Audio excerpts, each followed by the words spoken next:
Vamos fazer a nossa prece inicial. Muito bem.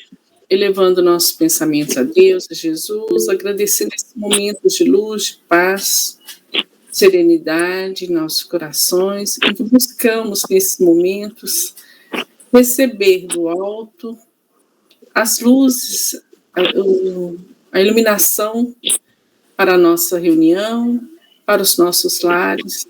Pedimos, Senhor, esteja sempre conosco. Obrigado por tudo, que assim seja. Então, hoje, comemorando, né, a Semana da Arte Espírita, semeando arte, cultivando paz, colhendo amor. Eu vou começar, gente, eu vou ler uma canção. Como eu não sei cantar, tá?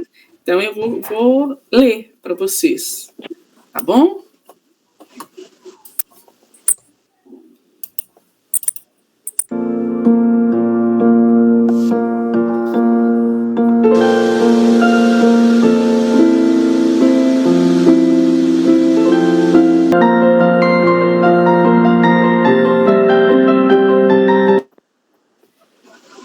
Então, vamos lembrar, né, Simone, que, como diz André Luiz, a arte deve ser o belo, criando bem. O trabalho artístico que trai a natureza nega a si próprio. A arte enobrecida estende o poder do amor. André Luiz. Quando a gente ama de verdade, o amor faz arte. Arte de tocar os corações, arte que transborda os olhos, arte que nos faz sorrir, arte que cobre abrolhos e que faz o bem surgir. Quando a gente ama de verdade, o amor faz arte. Arte de tocar os corações, arte que impulsiona as mãos ao ato de servir, a arte que esparge o perdão e faz o amor luzir. Seja a arte de dançar, a arte de escrever, a arte de cantar, a arte de tecer, a arte de falar, a arte de ouvir, a arte de ensinar, a arte de servir. Sejam todas as artes o belo servindo bem. Autoria, Evaldo Júnior. Lindo, né? Eu achei lindo. Não sei quem foi o Evaldo, não, mas eu achei lindo. E a Nilza, você como artista, que artistas somos todos nós, você faz sua parte? Faço. Sua contribuição, né? Eu vou falar a canção do exílio, que eu não sei declamar. E eu vou falar primeiro sobre Gonçalves Dias, que foi um poeta maravilhoso. Nasceu em 1923 e desencarnou em 1823 e desencarnou em 1864.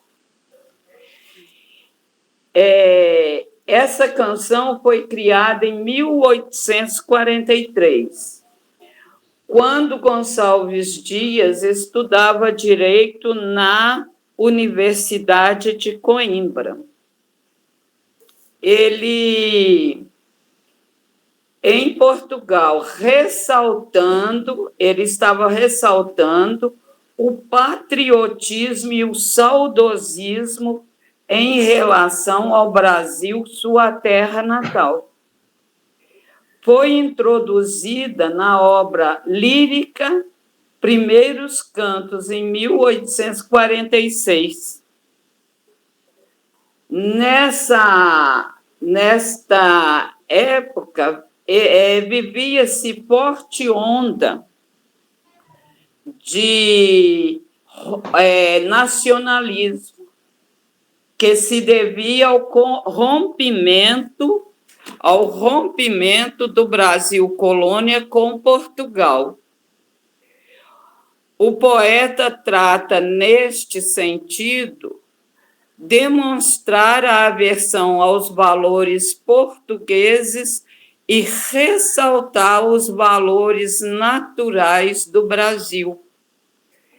E eu vou dedicar essa canção do exílio às minhas professoras primárias, Dona Maria José, Dona Maria de Lourdes, Dona Wanda e Dona Araci.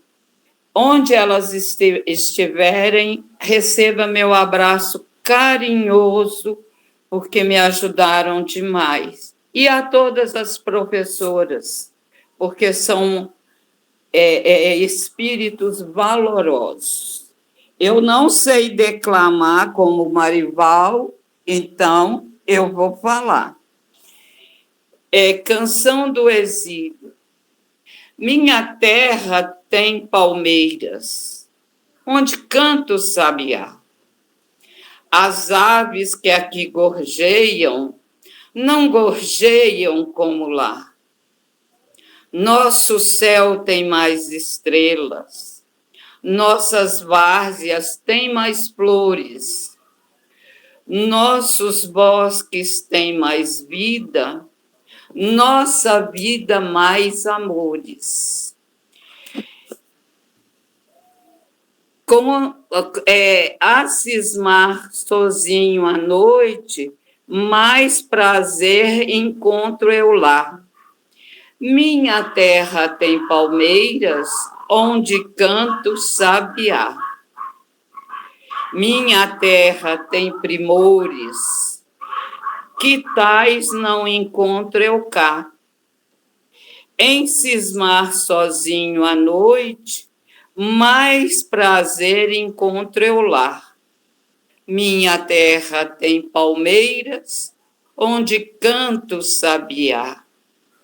Não permitas, Deus, que eu morra sem que eu volte para lá, sem que desfrute os primores que não encontro por cá, sem que aviste as palmeiras onde canto sabiá. Desculpa porque não sei declamar. Viu? Chegou até a rimar no final. Boa noite, Adelson. Ô, Sandra, você tem algo para falar para a gente? Antes disso, eu vou só falar uma coisinha, que a verdadeira obra de arte é apenas sombra da perfeição divina. Então, mesmo sem saber declamar, é uma arte. A gente tá fazendo, tá movimentando, fazendo um bem, né? Então, Sandra, fique à vontade. Eu tenho a falar sobre a Alta de Souza. A Simone Oi, você ia falar sobre ela? Você vai falar sobre ela também, Adelson? Demais da conta, mas pode falar. Não, eu não vou falar sobre ela, não. Nilson, você desliga seu áudio. A Simone me ligou ontem. Oi, Simone. A Simone me ligou Pode ontem falar. para eu falar alguma coisa. E eu estava com um livrinho velho, surradinho, da Alta de Souza aqui em casa, encostado. Eu falei assim, vou falar sobre a Alta de Souza. Comecei a ver, olhar a biografia dela, fiquei assim, encantada, impressionada. Então, vou falar um pouquinho para vocês, depois eu vou ler um poema dela. A Alta, ela nasceu em... Peraí aqui, a colinha aqui. Ela nasceu em Macaraíba, é um vilarejo próximo a Natal, em 12 de setembro de 1876. Ela era a única filha de uma família com 4 filhos, sendo 3 meninos e ela como menina. Só que ela teve uma vida muito difícil. Quando ela estava antes de completar 2 anos, a mãe veio a desencarnar. E depois, antes de completar os 5 anos, o pai desencarnou também. Então, ela foi morar numa chácara com a avó, ela e os 3 irmãos. O que aconteceu? Lá ela aprendeu, né? Foi educada pela avó, muito bem educada pela avó. Quando ela estava com 7 anos, ela já sabia ler e escrever, e aos 8 ela já lia para as crianças da redondeza, para os escravos, para os idosos. Então, ela sempre foi uma pessoa assim, muito interessante, sempre gostou muito de ler, sempre gostou muito de estudar. Quando ela estava antes de completar 10 anos, aos 10 anos, ela perdeu um irmão, ela assistiu o desencarne de um irmão. Nessa hora eu até arrepiei, estou arrepiando outra vez. O menino estava subindo as escadas com uma lamparina.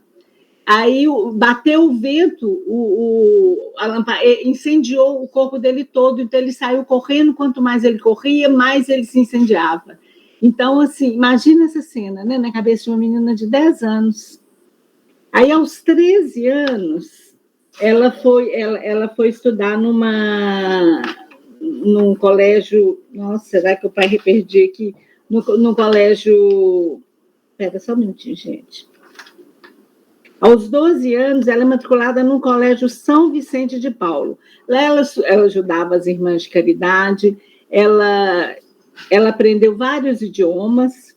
Eu vou ler esse pedacinho, tá? É junto das irmãs de São Vicente que a Alta aprende e domina o francês, o que lhe permitirá ler o original Lamartine, Victor Hugo, Chateaubriand, Fénelon, com o mesmo carinho com que lerá nos últimos dias terrestres a imitação do Cristo, as obras de Santa Teresa d'Ávila e os pensamentos de Marco Aurélio. Então, quer dizer, uma menina de 13 anos, olha que cabedal, né? Aos 14 anos, ela contraiu tuberculose, e essa tuberculose ela acompanhou até os 24 anos, quando ela desencarnou. Durante a vida dela, ela escreveu apenas um livro, denominado Horto, que foi traduzido para o francês. Ela tinha um irmão, que o irmão se tornou escritor, mudou para a França, né? Inclusive, parece que foi, isso eu estou meio em dúvida aqui, mas parece que foi editado um livro dela em francês. Então, esse livro Horto, quando ele foi publicado em 1900, quando foi em 1901, ela desencarna, menos de um ano depois que o livro foi editado. Aí ele teve 4 edições. E o Chico e outros autores recebiam muitas psicografias dela em poemas, né?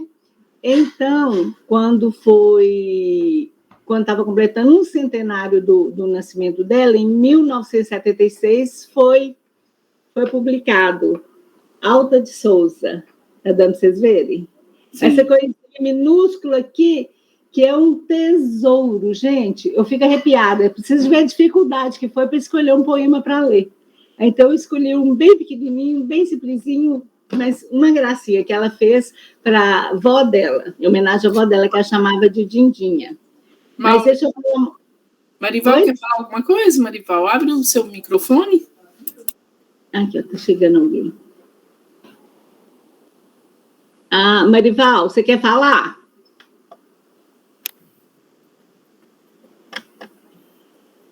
Meu Deus, porque eu fechei o microfone dele, agora está com dificuldade de abrir. Você não está conseguindo... Chama uma das meninas para abrir seu microfone.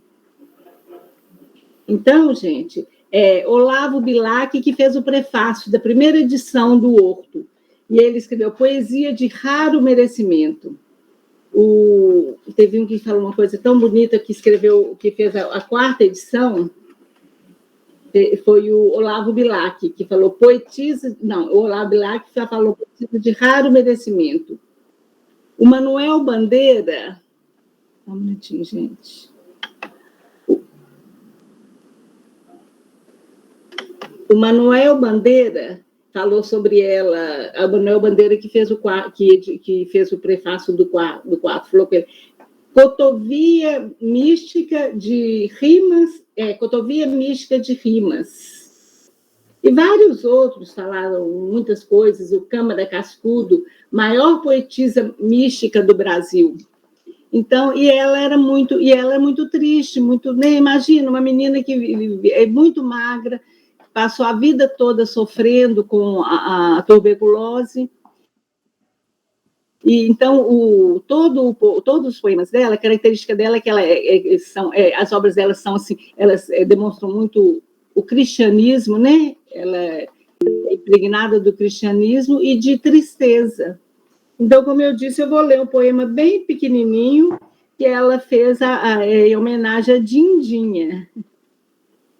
E é o segundo do livro Horto, tá, gente? Minha alma vai cantar, alma sagrada, raio de sol dos meus primeiros dias, gota de luz das regiões sombrias, da minha vida triste e amargurada. Minha alma vai cantar, velhinha amada, rio onde correm minhas alegrias, anjo bendito que me refugias, nas tuas asas contra a sina irada. Só esse pequenininho, mas isso aqui tem um tesouro. São pérolas. Acho que nem pérolas, são brilhantes mesmo que tem aqui nesse pequeno livro.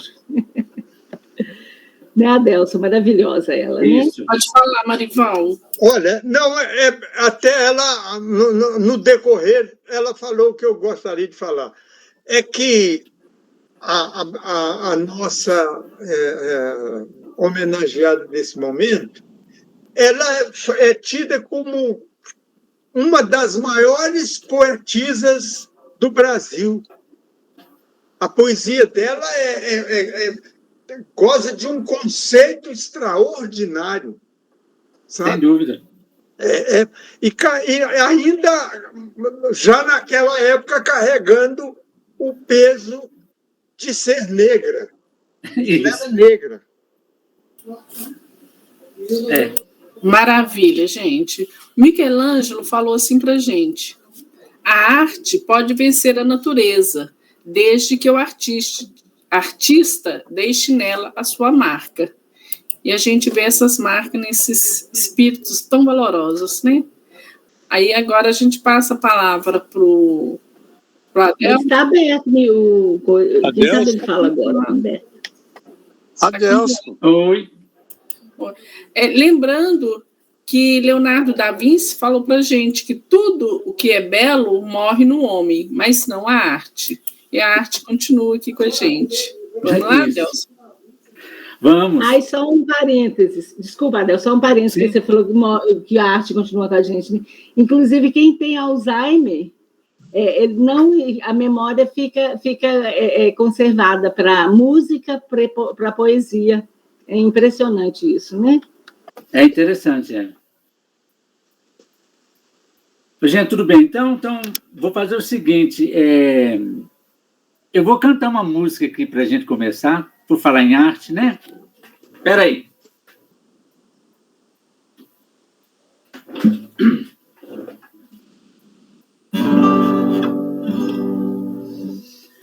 Essa é a música do meu CD, eu já fiz, já tem um bom tempo, mas é a arte, né, com o apoio da espiritualidade. As aves dos céus tu criaste, os peixes que vivem no mar, a grande harmonia do universo faz-me crer em ti. Ao ver que a chuva cai sobre a terra, lentamente fecundando o chão,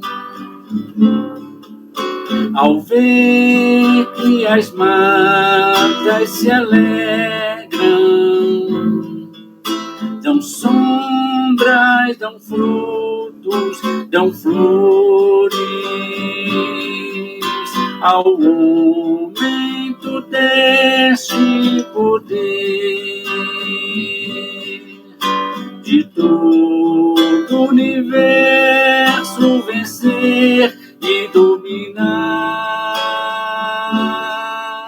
e lutar para a construção de um mundo feliz, fraterno, em busca da paz. Ao ver que o sol vem glorioso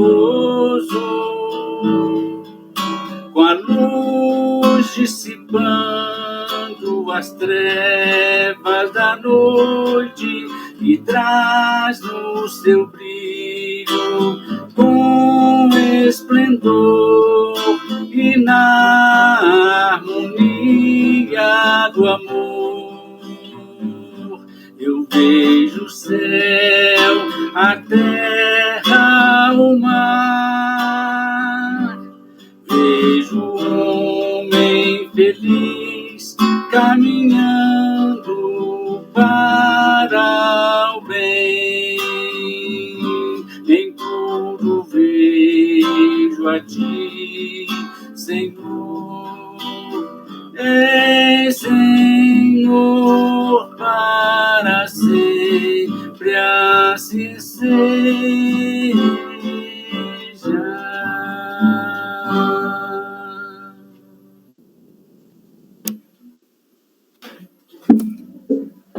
Obrigada, Adelson. Essa é a música. Aí, no final, quem sabe, o Marival podia presentear a gente com uma música também, não podia, não? Ao invés de eu cantar outra, quem sabe? Né? Quem sabe? Porque o Pablo Picasso falou para a gente que a música e a arte são como luzes que guiam o mundo. Então, vocês, cantores, estão aí, ó, guiando, trazendo as luzes, né, guiando o mundo, olha só. O Adelson, talvez você não saiba, mas nós temos um compositor contumaz na casa. Aí ele no meio da tela. O nome dele começa com Car, termina com lindo. Então a coisa está boa demais, né? Nós tem muito artista aqui, não tem, não? Ô, gente, isso é muito bom. Então, quem sabe, né? Tem uma música para nós também, né? Eu fiz uma apresentação bem rapidinho, que eu falei para a Simone, só para a gente celebrar esse momento, né?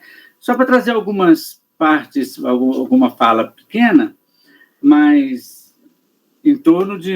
Já são 8h30, né? E eu me atrasei, eu peço desculpa, porque eu tive que resolver uma coisa que não estava nos planos. Mas está tudo beleza.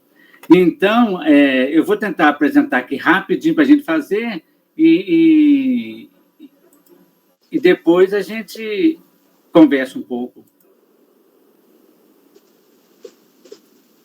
Todo mundo está vendo? Sim. Tudo bem? Ótimo. Ótimo. Então, o nosso tema é semeando arte, cultivando paz, colhendo amor. Espiritismo e arte, o que é a arte e a influência do espiritismo sobre a arte, que é o tema que nós vamos trazer. Sobre a arte, então.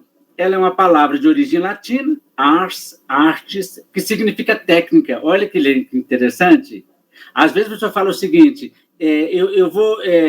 a técnica diz assim. Todos nós, todo mundo que é tecnológico, de alguma forma, a palavra techne significa fazer. Arte, então, é no sentido de ter uma habilidade natural ou adquirida de maneira de ser ou de agir. Essa é a melhor definição que eu achei. Segundo o dicionário, é a produção, olha que legal, produção consciente de obras, formas ou objetos voltado para a concretização de um ideal de beleza e harmonia ou para a expressão de subjetividade humana, não há dúvida. Quando nós fazemos qualquer tipo de arte, é como se nós colocássemos para fora o nosso íntimo, né? Lá na Grécia Antiga, a arte ocupava um lugar de destaque na sociedade. E várias foram as formas de representar as ações humanas por meio de formas e expressões. Os gregos acreditavam que a beleza estava na proporção e na simetria, e por isso suas obras estavam norteadas por esse princípio. Toda a arte grega ou greco-romana, elas tinham um ideal de perfeição, era representação do ponto de vista assim de simetria. Era uma coisa muito, muito interessante essa visão, né? Nós estamos falando de grego, dos gregos e dos romanos, mas, sem dúvida nenhuma, todas as civilizações produziam cada qual as suas artes. Mas o destaque, o que nós chamamos mais de arte, veio dessas civilizações clássicas, né? Grécia e Roma. Por quê? Essas produções elas foram consideradas tradicionais e que serviram de base para o desenvolvimento da cultura e da nossa civilização ocidental. Quanta arte nós temos lá na África, quanta arte nós temos nos povos originários, né? Nos indígenas, todo mundo, desde o homem da caverna, que nem sabia escrever, ele já fazia o desenho representando um animal, ou que ele queria prender, a ideia era essa. Então, se eu desenho no fundo da caverna um bisão, é como se eu estivesse querendo prender aquele animal e não esquecer a sua forma. Desde a pré-história, que, de uma certa forma, o homem quis representar o mundo externo através do seu mundo íntimo. Isso é muito interessante. E a arte na filosofia? Hoje não tem jeito de falar de arte sem falar em filosofia, que é a nossa área de formação, né?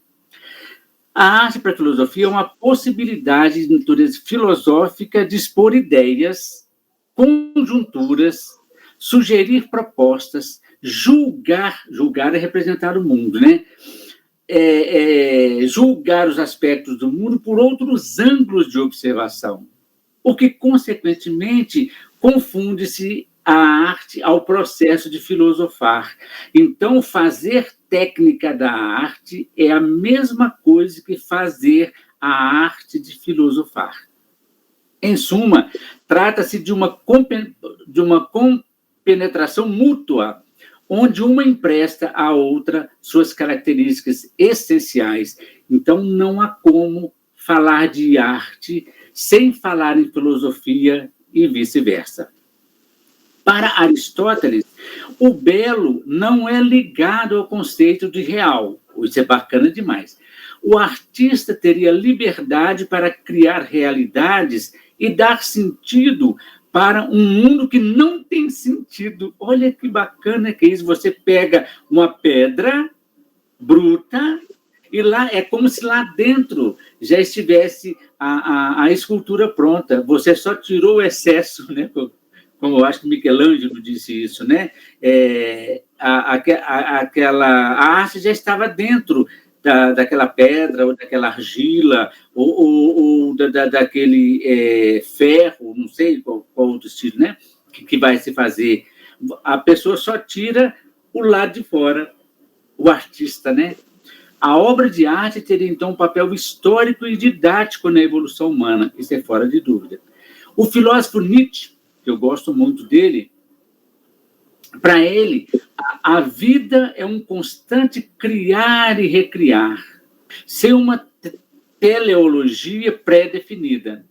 É justamente por esse aspecto que a arte expressa de forma mais transparente o que a vida é, pois a arte é justamente o processo de criação e recriação, sem a finalidade para além da própria criação. O Nietzsche é muito profundo, né?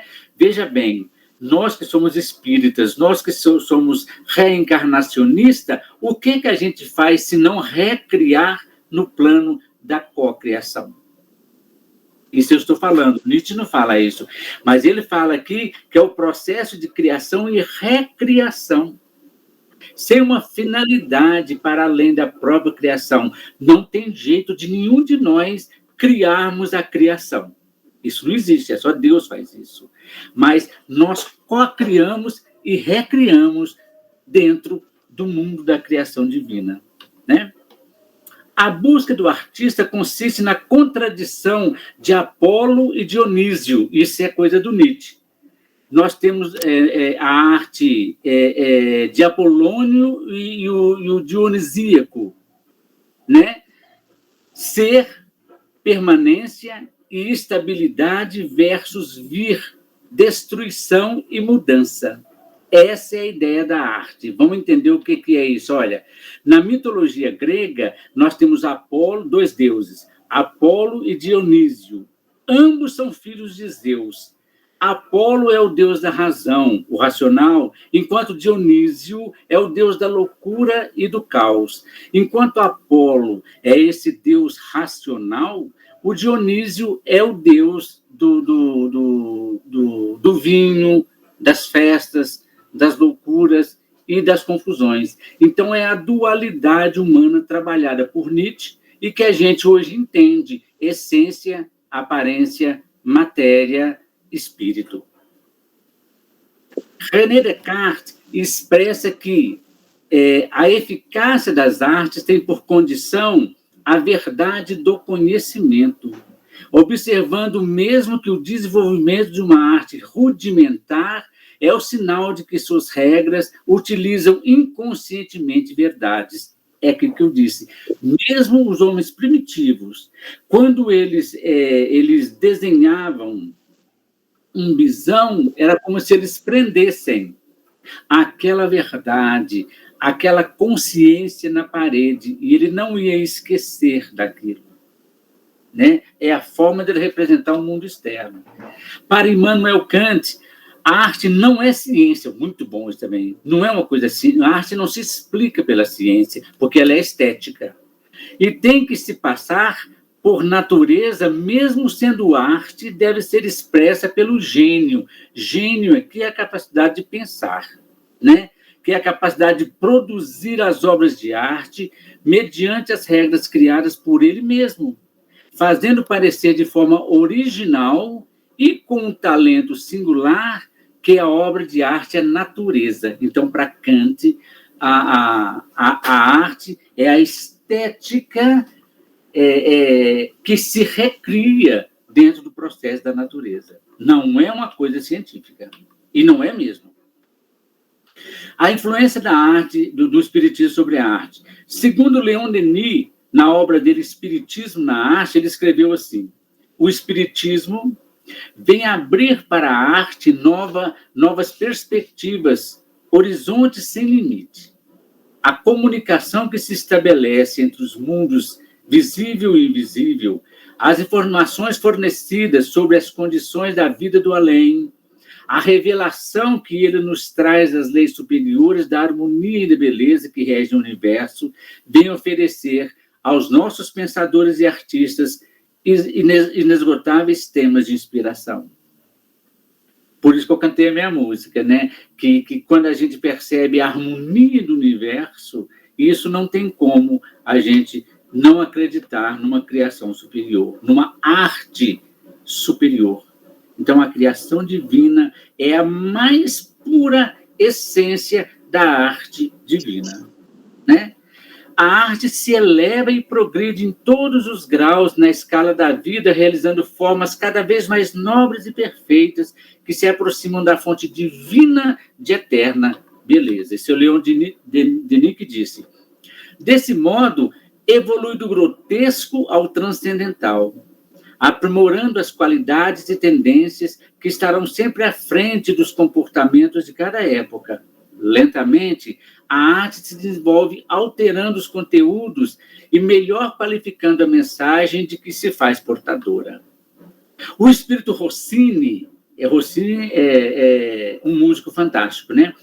Em Obras Póstumas, ele diz, lá no livro Obras Póstumas, o espiritismo irá depurar a arte que conhecemos, e esta arte depurada será aquela inspirada nos ensinamentos da doutrina espírita. O mesmo Rossini disse que quando a gente escuta uma música aqui, material, uma música que a gente acha linda, tipo um Beethoven, um Mozart, um Bach, né?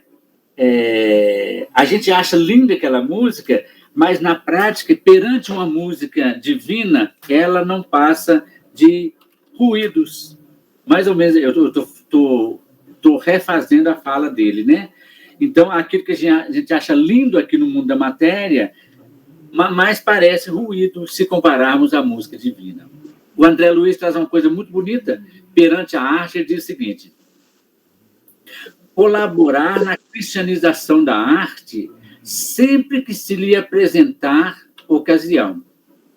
A arte deve ser o belo criando o bem.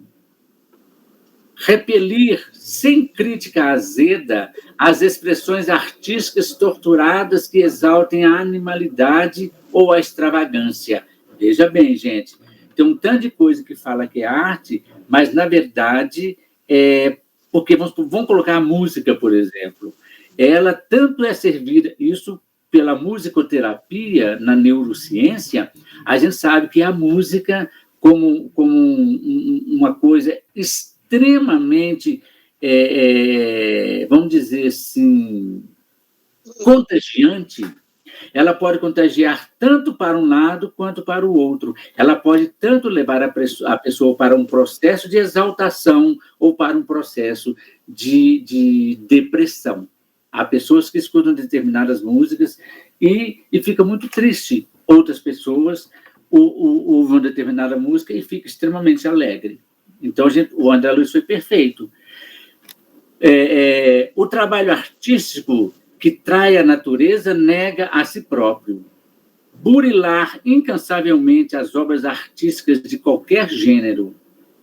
Melhoria buscada, perfeição entrevista.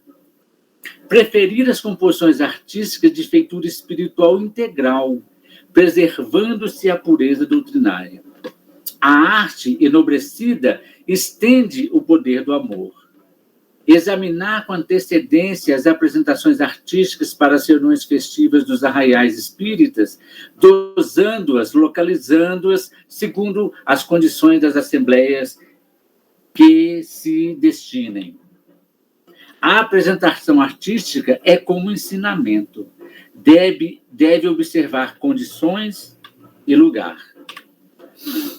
O Kardec, em Obras Póstumas, que eu acho muito legal, esses trechos que falam sobre a arte lá nas Obras Póstumas, ele diz assim: assim como a arte cristã sucedeu à arte pagã, isso é um fato histórico, né?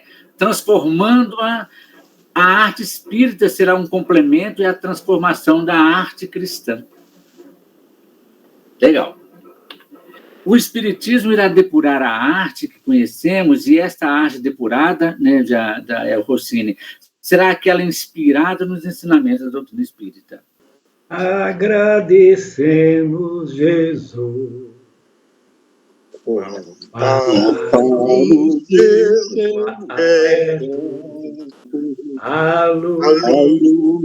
Alegria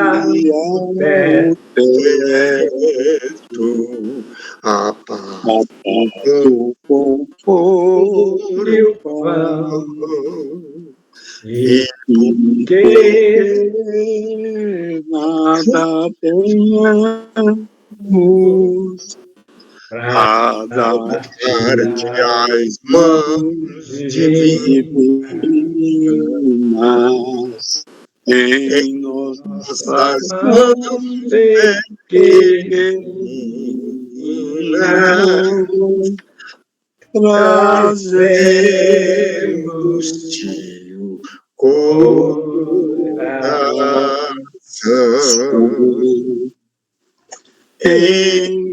Ensina, mestre amado, a descobrir o poder para buscarmos primeiro aprender e trabalhar cada dia, cada hora. Ensina-nos, mestre amigo,